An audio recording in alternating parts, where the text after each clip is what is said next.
Hello दोस्तों, मैं आपका इस चैनल में स्वागत करता हूं। और जैसे कि मैंने पहले वीडियोस में बताया था कि हम लोग गेट की प्रिपरेशंस के लिए पढ़ेंगे।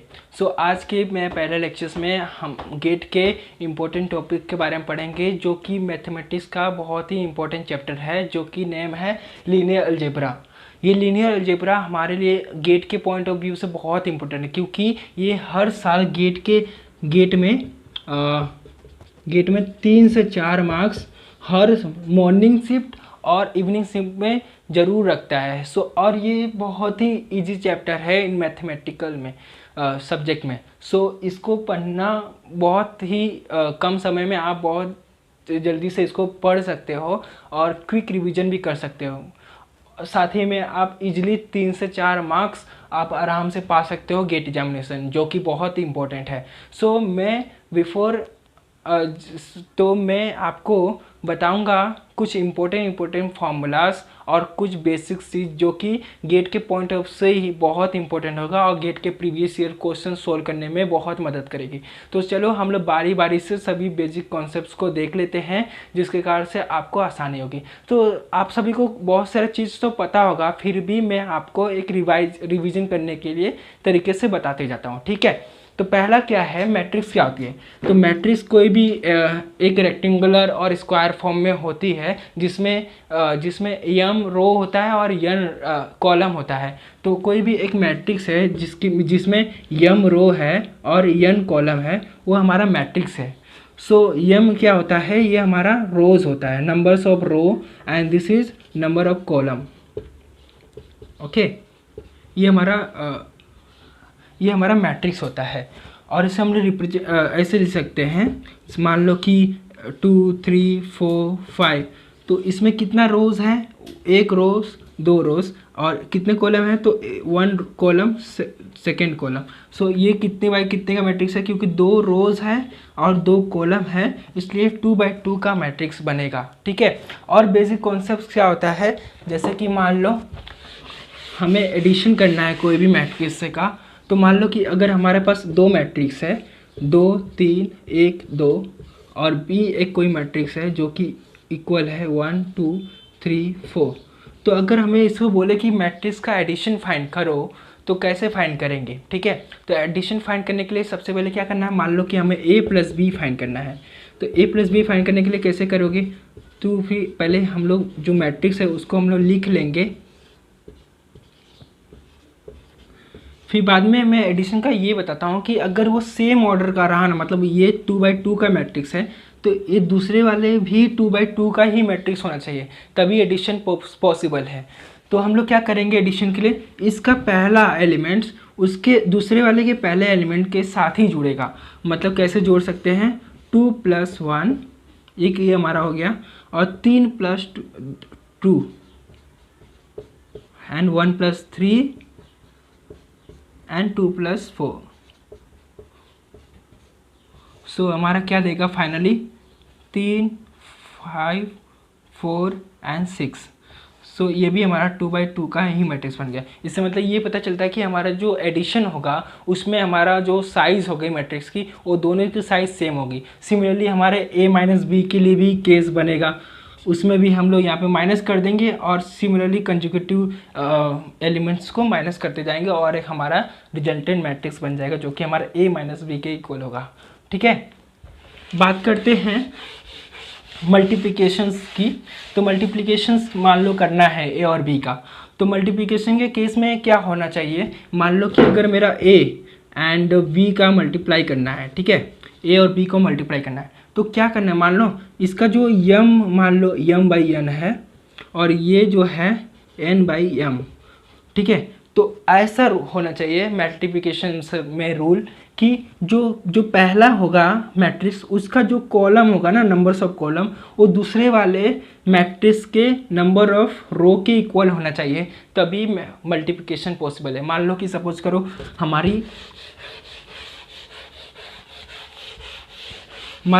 करो कि हमारा ए जो मैट्रिक्स है वो 2/3 का है, और जो बी मैट्रिक्स है वो 3/4 का है, ठीक है। तो यहाँ पे देखो नंबर ऑफ कॉलम ए का और नंबर ऑफ रोज बी का दोनों ही सेम है, सो ए और बी की जो मल्टीप्लिकेशन है A B is possible.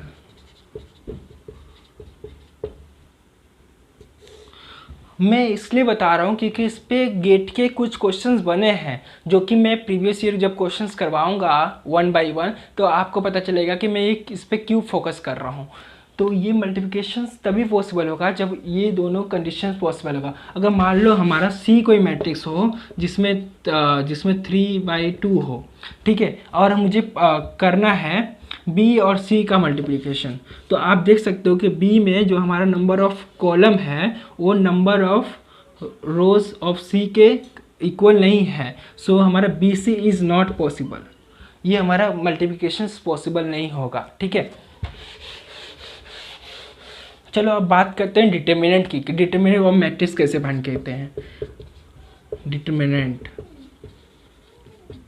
So determinant क्या होता है, मान लो पहले हम लोग कंसीडर करते हैं एक मैट्रिक्स कंसीडर करते हैं 2/2 के लिए। तो मान लो 2/2 के क्या होगा, ए बी सी डी ऐसे है, ठीक है, वो मेरा मैट्रिक्स है ए का और इसका मुझे डिटर्मिनेंट फाइंड करना है। तो क्या करना है, बस क्रॉस मल्टीप्लाई कर दो और डिटर्मिनेंट निकल जाएगा। तो ए डी फिर माइनस सी बी, ये हमारा डिटर्मिनेंट निकल जाएगा ए मैट्रिक्स का, ठीक है। अगर 3/3 मैट्रिक्स की बात करूं, 3/3 मैट्रिक्स की बात करूं तो बहुत लोग स्टूडेंट्स को थोड़ा प्रॉब्लम होती है 3/3 के साइन कन्वेंशनल में। तो मैं आपको बता दूं कि मान लो कि ए कोई मैट्रिक्स है जिसका डिटर्मिनेंट फाइंड करना है 3 2 1 1 2 1 3 1 3, ऐसे हमें डिटरमिनेंट फाइंड करना है। तो क्या मैं एक आपको शॉर्टकट तरीका बताता हूँ कि इसको कैसे करते हैं। तो आप क्या करना ना, ये जो हमेशा होता है प्लस होता है, बस इसको कंसिडर कर लो कि यहाँ पे प्लस ही होगा, ठीक है। अब इससे सब कुछ बनेगा, तो यहाँ पे प्लस तो यहाँ पे माइनस फिर प्लस, यहाँ प्लस तो माइनस फिर प्लस, यहाँ प्लस माइनस प्लस, यहाँ पे माइनस तो यहाँ पे प्लस और माइनस, यहाँ पे प्लस तो ये माइनस और ये प्लस, ठीक है। ऐसे साइन कन्वेंशन लिख सकते हो। और कोई भी एक रोज को कंसीडर करो, मान लो इसको मैं कंसीडर कर या एक कॉलम को कंसीडर करो, हमें किसी एक चीज़ को फिक्स करना है। तो मान लो कि मैंने इसको फिक्स कर दिया, अब इसको ना पहले मैं कंसीडर करता हूँ, 3 को लिख लेता हूँ। 3 जब 3 को लिखा तो अब इसको आप इसको आप ना ऐसे छुपा लो। क्या बच रहा है आपका, तो हमारा बच रहा है 2 1 1 3, तो आप क्या लिखोगे 2 1 1 3। सिमिलरली अब देखो यहाँ पे प्लस था ना, तो इसलिए मेरा प्लस आया यहाँ पे। सिमिलरली यहाँ पे माइनस था ना, तो अब मैं क्या लिखूँगा, माइनस लिखूँगा। लेकिन अब इसका कोएफिशिएंट क्या लिखूँगा, 2 अब लिखूँगा 2। अब 2 को छुपा लो, 2 को ऐसे छुपा लो, मतलब 2 को ऐसे छुपाना है, हाँ ऐसे छुपा लो। तो क्या बच रहा है 1 3 1 3, तो क्या बच रहा है 1 3 1 3। ये मेरा सब साइन कन्वेंशन है जो कि मैं अभी इरेज कर देता हूँ, ठीक है। सिमिलरली फिर यहाँ पे देखो प्लस, यहाँ पे अच्छे से लिख देता हूँ 3 2 1 था ना, और यहाँ पे 1 2 1 था। चलो यहाँ पे प्लस माइनस फिर प्लस में क्या होगा 1 है। अब इसको छुपा लो तो आपका क्या बचा, ये वाला मैट्रिक्स बचा, मतलब 1 2 3 1। अब आपको पता होगा 2/2 का मैट्रिक्स का आपको पता है, इस तरह से आपको 3/3 का डिटरमिनेंट फाइंड कर लेना है, ठीक है। आई होप कि आपको क्लियर होगा। अगर आपको क्लियर नहीं है तो कमेंट में आप बताइए, मैं उसका जवाब जरूर दूंगा, ठीक है।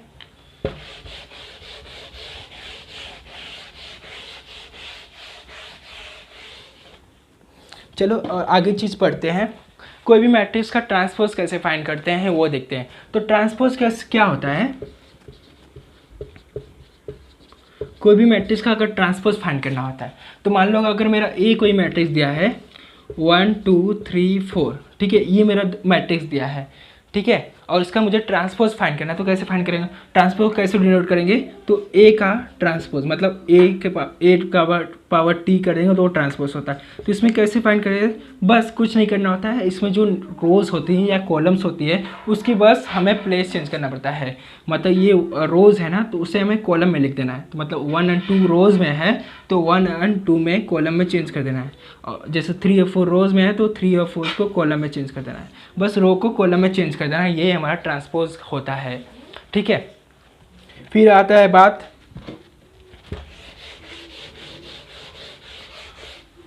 Diagonal matrix.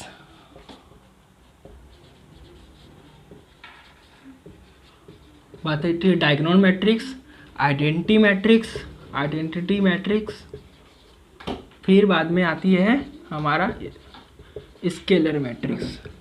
बहुत से स्टूडेंट में इसमें बहुत मीन्स माइनर कंफ्यूजन होती है, जो कि अभी हम लोग इसको क्लियर कर लेंगे। ठीक है, ये diagonals, identity and scalar matrix क्या होती है, वन बाय वन देखते हैं। तो डायगोनल्स मैट्रिक्स क्या होता है कि आपका जो प्रिंसिपल डायगोनल्स होगा ना, वो कोई भी वैल्यूज़ हो सकती है। मान लो यहाँ पे 2 है, 3 है, -1 है, लेकिन बाकी सब जो होंगे इसके एलिमेंट्स वो सब 0 होगा। ये मैंने 3/3 के केस बताया। 2/2 के केस में क्या हो जाएगा, 2/2 मान लो ये 2 1 है, 0 0, ये 2/2 के केस में। सिमिलरली आइडेंटिटी मैट्रिक्स में क्या होगा, इसमें हमारा जो प्रिंसिपल डायगोनल्स होता है वो 1 1 होता है और बाकी सभी एलिमेंट्स 0 हो जाते हैं। ठीक है, ये 3/3 के केस में, और 2/2 के केस में 1 1 0 0, ये 2/2 के केस में।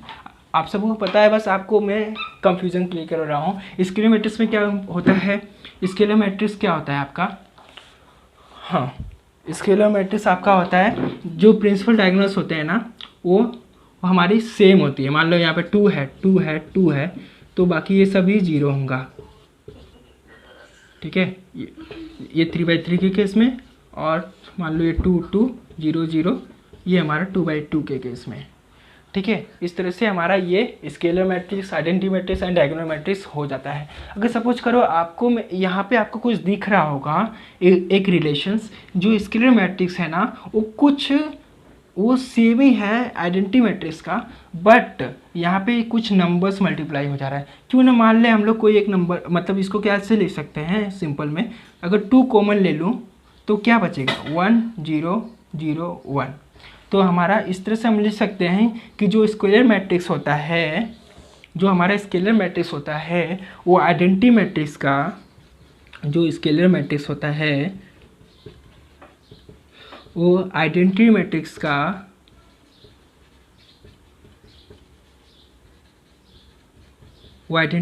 का कुछ के टाइम्स मल्टीप्लाई होता है।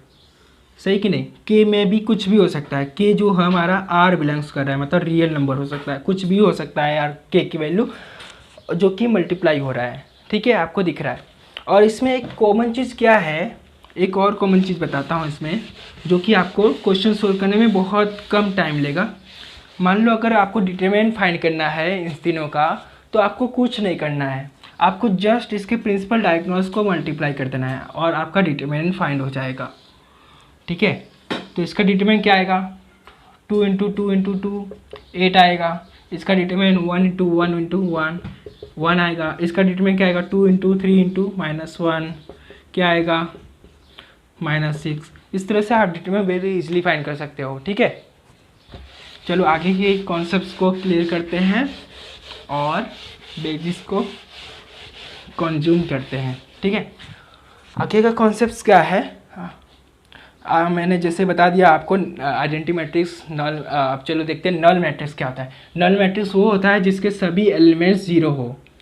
ठीक है, नल मैट्रिक्स वो होता है जिसके सभी एलिमेंट्स 0 हो। मान लो आप 2/2 के केस लेते हैं तो नल मैट्रिक्स क्या हो जाएगा, मान लो कोई ए मैट्रिक्स है जो कि नल है, तो वो 0 0 0, जो कि 2/2 के केस में। 3/3 के केस में क्या होगा, ए मैट्रिक्स मान लो सभी जो 9 एलिमेंट्स हो गए सब 0 0 हो जाएगा, ये 3/3 के केस में। ये हमारा नल मैट्रिक्स होता है। फिर बाद में अपर ट्रायंगुलर मैट्रिक्स और लोअर ट्रायंगुलर मैट्रिक्स, ये सब क्या होता है। अपर ट्रायंगुलर मैट्रिक्स और लोअर ट्रायंगुलर मैट्रिक्स क्या होता है, अगर मेरा कोई मैट्रिक्स है 2 3 1 1 1 2 3 1 0 1 एंड यहाँ पे सब जीरो एलिमेंट है, ठीक है, और यहाँ पे भी 1 है।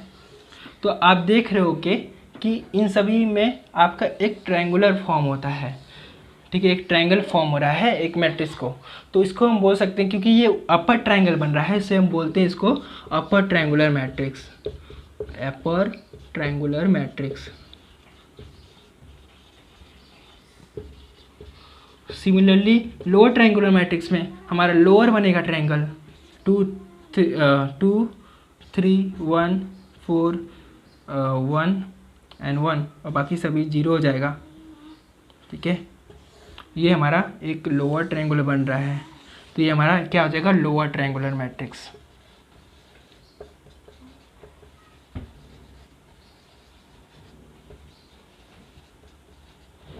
ठीक है, आई होप आपको सब कुछ समझ में आ रहा होगा। अगर फिर भी नहीं आया तो आप कमेंट कर सकते हो, मैं उसका जवाब दूंगा, ठीक है। ये सब आपको आता ही है पहले से, बस मैं एक प्रकार का रिवीजन करवा रहा हूँ, क्योंकि बाकी के आगे के जब चैप्टर्स मतलब आगे के जब हम पढ़ेंगे कॉन्सेप्ट जो कि रैंक से रिलेटेड होगा, सिस्टम ऑफ लीनियर इक्वेशंस को कैसे सॉल्व करते हैं, तो इन सब का बहुत यूज़फुल आएगा, इन सब की बहुत नीड आएगी, इसलिए मैं पहले आपको ये सब सिंपल चीज़ें बता रहा हूँ। हालांकि आपको आता है फिर भी मेरे को बताना ज़रूरी है, ठीक है। फिर बाद में अपर ट्रायंगल। अब कुछ पढ़ते हैं, वेरी इंपॉर्टेंट टॉपिक्स हैं जो कि इम्पोर्टेंस नोट बोल सकते हो। इम्पोर्टेंट नोट्स क्या है, इसको आप चाहे तो लिख सकते हो बुक्स में, ठीक है।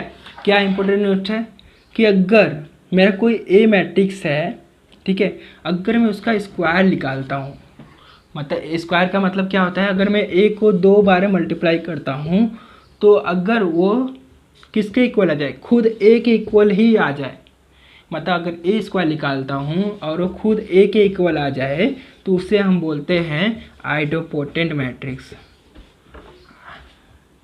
उसे बोलते हैं आइडोपोटेंट मैट्रिक्स। ये गेट में पूछा भी है क्वेश्चन कि check followings are the idempotent matrix, तो आपको इस तरह से चेक करना पड़ेगा। ये पहली है। दूसरी कंडीशन क्या है, अगर आपने ए स्क्वायर्स को फाइंड किया और वो आई के इक्वल आ जाए, मतलब आइडेंटिटी मैट्रिक्स के इक्वल आ जाए, तो उसे हम बोलते हैं इनवॉल्यूटरी मैट्रिक्स,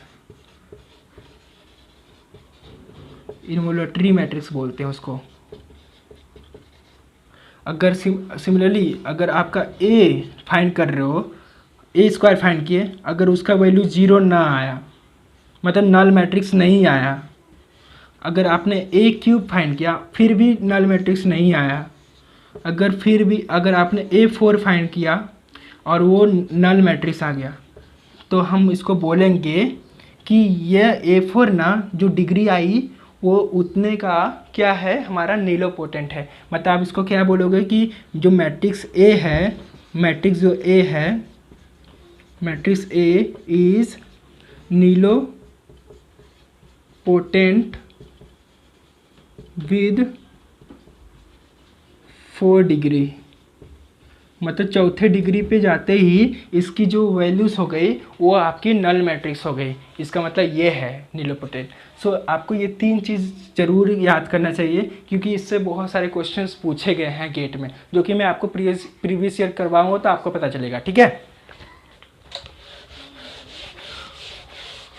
अब थोड़ा मैं और बात करता हूँ कुछ इम्पोर्टेंस कॉन्सेप्ट्स के लिए बात में, इम्पोर्टेंट टर्म्स के बात में, कि अगर मान लो कोई ए और बी का मल्टीप्लाई कर रहा है और उसके पावर में ट्रांसपोज लगा है, तो उस केस में हमारा ए ट्रांसपोज बी ट्रांसपोज नहीं होगा, ठीक है। उस केस में हमारा क्या होगा, ए और बी का ट्रांसपोज ना हमेशा जस्ट पीछे से स्टार्ट करना, तो बी ट्रांसपोज ए ट्रांसपोज ये होगा। सिमिलरली इनवर्स के केस में भी वही होता है। अगर आपको इनवर्स फाइंड करना है तो बी इनवर्स ए इनवर्स के इक्वल होगा। अगर आप कुछ ज़्यादा मल्टीप्लाई करो, मान लो ए बी सी डी कितना भी ले लो, अगर उसका ट्रांसपोज है तो ठीक उसके पीछे से चलना, ठीक है। तो पीछे से चलोगे तो D transpose C transpose B transpose and A transpose ये आ जाएगा, ठीक है। सिमिलरली इनवर्स के केस में ए बी सी डी का इन्वर्स है तो आप क्या करोगे, उल्टा चलो, D inverse, C inverse, B inverse and A inverse, ये आपका आ जाएगा। और ये भी बहुत इंपॉर्टेंट है क्योंकि इससे भी बहुत सारे गेट के क्वेश्चंस पूछे गए हैं डायरेक्टली। फिर बाद में अगर मान लो कोई के है वो ए के साथ मल्टीप्लाई है, ठीक है। अब बाद में ना मैं के का क्या किया, इसका मैंने क्या किया, डिटरमिनेंट फाइंड किया, तो वो किसके इक्वल होगा, और वो कितने बाई कितने का मैट्रिक्स है, n बाई n का मैट्रिक्स है। जो ए था हमारा वो n बाई n का मैट्रिक्स है, अगर उसमें k का मल्टीप्लाई हुआ तो वो भी n बाई n का मैट्रिक्स बनेगा ना। तो हमारा क्या होगा, इसको कैसे लिख सकते हैं, k के पावर n डिटरमिनेंट ऑफ ए, मतलब ये क्या होगा, k के power n determinant of n ए के इक्वल होगा, जो कि n है 1 2 3 4, कुछ भी नेचुरल नंबर हो ले सकते हो। k की पावर नेचुरल नंबर होगा, क्योंकि ये 3/3 है तो आप क्या लोगे, n की वैल्यू 3 ले लोगे, यहाँ पे 3 के पावर्स कर लोगे। एक ये हो गया हमारा कंडीशंस। फिर तीसरा और क्या हो सकता है हमारा, अगर हम लोग ट्रांसपोज निकालते हैं किसी भी मैट्रिक्स का, फिर उसका फिर से ट्रांसपोज निकालते हैं, तो फिर वही सेम हो जाएगा ना, जो मैट्रिक्स था उसका ट्रांसपोज किया और फिर उसका फिर से ट्रांसपोज किया तो वो ओरिजिनल फॉर्म में आ गया ना। सिमिलरली अगर किसी का आपने इन्वर्स किया और फिर से इन्वर्स कर दिया तो भी फिर से ये ओरिजिनल स्टेज में आ गया ना, ठीक है। तो यही हमारा केस है। फिर बाद में हमारा क्या आता है, एक और केस आता है कि अगर आप ए का निकालोगे ना डिटरमिनेंट, वो किसके इक्वल होगा, डिटरमिनेंट के ट्रांसपोज के डिटरमिनेंट के भी इक्वल हो सकता है, हो जाएगा। तो ये भी एक केस याद करना, क्योंकि अगर आपको अगर नहीं पता होगा तो आप क्या करोगे, पहले इसको हम लोग फिर ए में बदलेंगे, फिर बाद में हम लोग डिटरमिनेंट फाइंड करेंगे। इससे बढ़िया आपको पता होना चाहिए कि इसका भी डिटरमिनेंट लिखा हो तो वो ए के ही इक्वल होता है, ठीक है।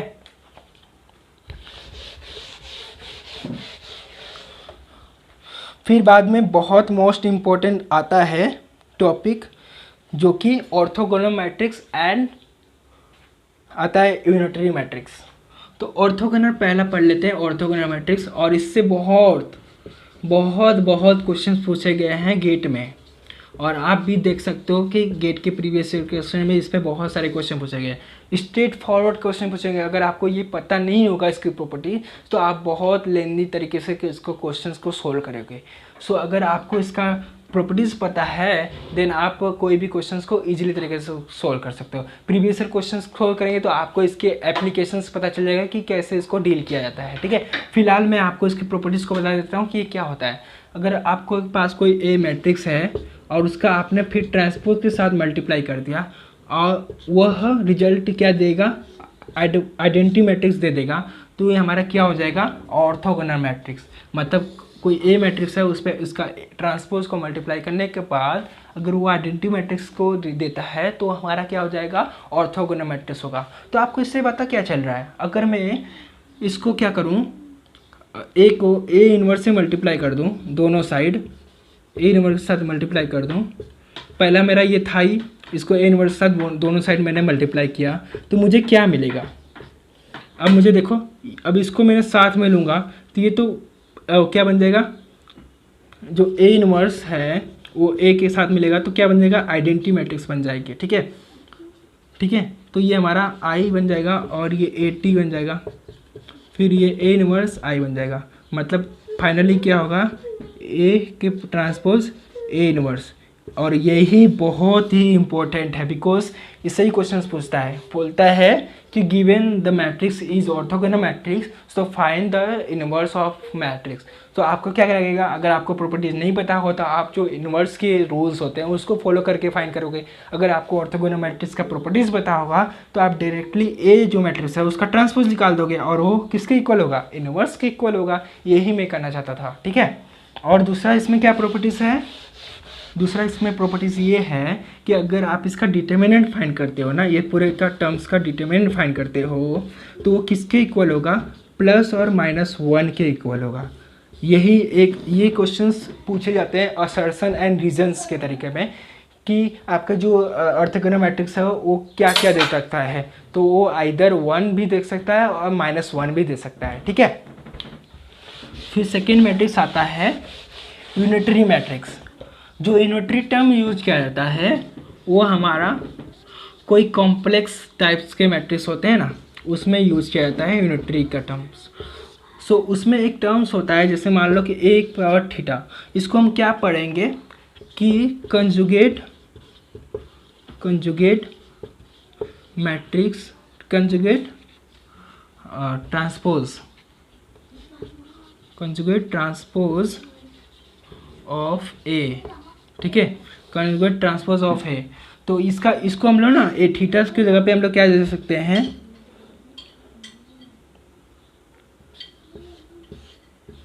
ये लिख सकते हैं, जो कि ए के थीटा के इक्वल होता है। जो ए थीटा के इक्वल होता है वो पहले उसका हम लोग कंजुगेट फाइंड करेंगे, फिर बाद में ट्रांसपोज फाइंड करेंगे, तब ये ए थीटा फाइंड होगा, ठीक है। ये आप लिख लो, ठीक है। जैसे कि हम लोग जब 11th क्लास में कंजुगेट कॉम्प्लेक्स नंबर पढ़े थे, जब हम लोग ना कॉम्प्लेक्स नंबर पढ़े थे, तो हम लोग क्या उसमें फाइंड करते थे, z equal to a plus iota B करते थे, तो और उसका कंजुगेट फाइंड करते थे, तो क्या होता था a माइनस आयोटा बी। जो i का कोफिशिएंट होता था उसको हम लोग चेंज कर देते थे। सिमिलरली वही हमारा अगर मैट्रिक्स में मान लो अगर 2/2 का मैट्रिक्स है हमारा, तो क्या होगा, कुछ ऐसा रहा होगा, +1 i 1 प्लस i। तो अब इसका कंजुगेट क्या होगा, बस ये जो i के कोफिशिएंट है उसको चेंज करना है, तो ये -i हो जाएगा और ये +i का -i हो जाएगा और ये 1 माइनस हो जाएगा i। इस तरह से हम लोग इसका कंजुगेट कर सकते हैं, ठीक है। अब बाद में इसका ट्रांसपोज कर दो, तो ये हमारा किसके इक्वल हो जाएगा, ए थीटा के पावर, इस ए थीटा के इक्वल हो जाएगा, ठीक है। तो हमारा ये क्या होता है, यूनिटरी मैट्रिक्स क्या होती है, यूनिटरी मैट्रिक्स होते हैं सिमिलरली हमारा ऑर्थोगोनल मैट्रिक्स के जैसा ही है, बट इसमें हमारा थीटा वाला टर्म्स, मतलब इसमें कंजुगेट वाला ट्रांसपोज होता है। तो अगर कोई ए है और उसका कंजुगेट ट्रांसपोज करते हैं और वो इक्वल हो जाता है आयोटा के, मतलब आइडेंटिटी मैट्रिक्स के, तो हमारा वो यूनिटरी मैट्रिक्स हो जाएगा, ठीक है। और सिमिलरली इसमें जैसे हमारा उसमें ऑर्थोगोनल मैट्रिक्स में ए ट्रांसपोज निकालते थे और वो ए इनवर्स के इक्वल होता था, सिमिलरली इसमें हमारा ए थीटा जो होगा वो ए इनवर्स के इक्वल होगा, मतलब इसमें हमें ए थीटा निकाल लेंगे तो वो ए इनवर्स के इक्वल होगा। और इसका जो डिटर्मिनेंट होगा, वो डिटर्मिनेंट जो होगा इसका ना, वो सिर्फ +1 ही देगा, -1 नहीं देगा, ठीक है। इसका सिर्फ डिटर्मिनेंट 1 ही देगा। ये भी सेक्शन में क्वेश्चन बताया, क्योंकि आपको पता होगा कि इसमें बता सकता है कि क्वेश्चंस की अगर आपने अच्छे से नहीं पढ़ा होता आप इसमें प्लस और माइनस दोनों लगा के आओगे, लेकिन इसका सिर्फ +1 ही होगा, ठीक है। इस तरह से आपको क्वेश्चन समझ में आ गया कि मैंने बेसिक टर्म्स सिखा दिए हैं, जो कि बहुत ही इम्पोर्टेंट है इस चैप्टर्स के लिए, और ये गेट के पॉइंट ऑफ व्यू से ही भी बहुत इम्पोर्टेंट है। और आगे के जो आएंगे थियरीज और जो कॉन्सेप्ट्स आएंगे, इन सब के मिला जुला कर ही बनते हैं, इसलिए आपको ये सब चीज़ें अच्छे से समझ में आना चाहिए। फिर भी अगर आपको कुछ चीज़ें नहीं आती है, देन प्लीज़ आप कमेंट में लिखिए, ताकि मैं उसका जल्दी से जल्दी से आपको रिप्लाई दूँ और आपका डाउट्स को क्लियर करूँ, ठीक है। तो आज की इस वीडियो में हमने कुछ कॉन्सेप्ट्स को देखा है, और नेक्स्ट वीडियो में इससे रिलेटेड जितने भी क्वेश्चंस बनेंगे गेट के, उसको हम लोग 1 बाय 1 सोल्व करेंगे। प्लीज़ आप भी मेरी सपोर्ट कीजिएगा, जिससे मैं अपनी वीडियोस को डे बाय डे और अच्छी बनाते जाऊं। Thank you.